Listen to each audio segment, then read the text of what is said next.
dingin hả? Dia dingin lah.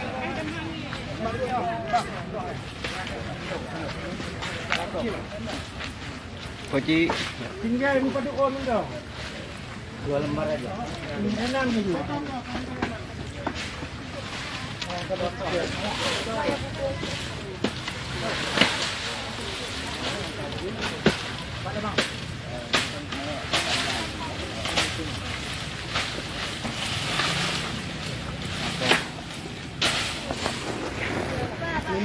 Saudara, hari ini kita sedang berada di sebuah gubuk kafe di kawasan Ujung Karang, Kecamatan Johan Parawan, Kabupaten Aceh Barat, di mana gubuk atau jambu kup yang dianggap berpotensi maksiat, sehingga tim Satpol PP yang terdiri yang merupakan tim gabungan dari polisi militer,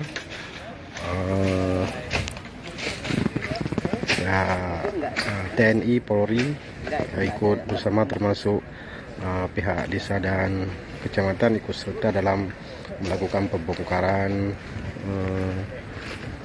gubuk yang berada di kafe kawasan Ujung Karang, Suak Indrapuri.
Ditarik 6 lanang.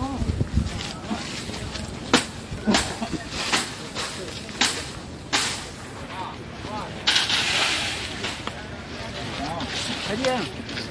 Tuh, pada mau dah. Kau. Leh. Kau.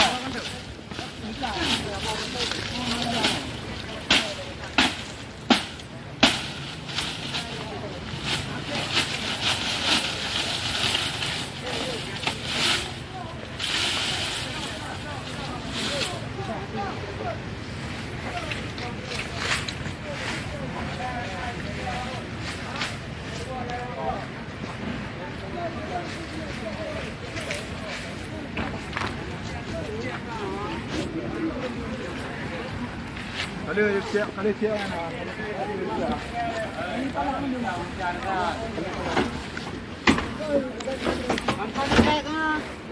Kalau. Lana ini, kau malah ni. Kan akan dulu. Ya.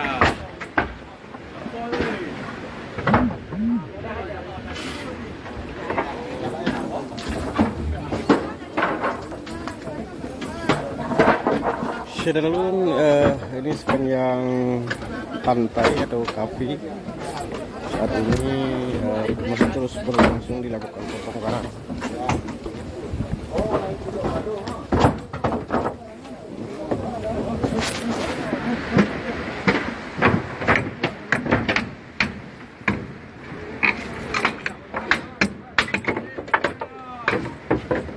Semua pembatas langsung dibongkar agar tidak terjadi potensi-potensi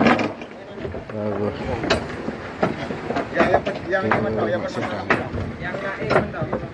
bermasalah.